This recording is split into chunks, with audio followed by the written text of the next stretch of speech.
একদিন স্কুলে নতুন একটা মেয়ে এলো। তার নাম মায়া। সে খুব চুপচাপ, কারো সাথে ঠিক কথা বলছিল না। সবাই খেলছিল, কিন্তু মায়া একা বেঞ্চে বসেছিল।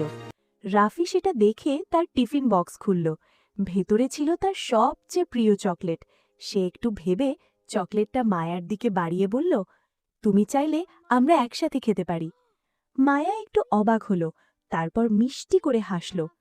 ধন্যবাদ।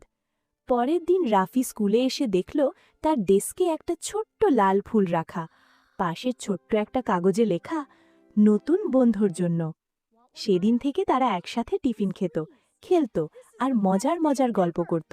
স্কুলের সবাই বলতো রাফি আর মায়া মানেই সেরা টিম।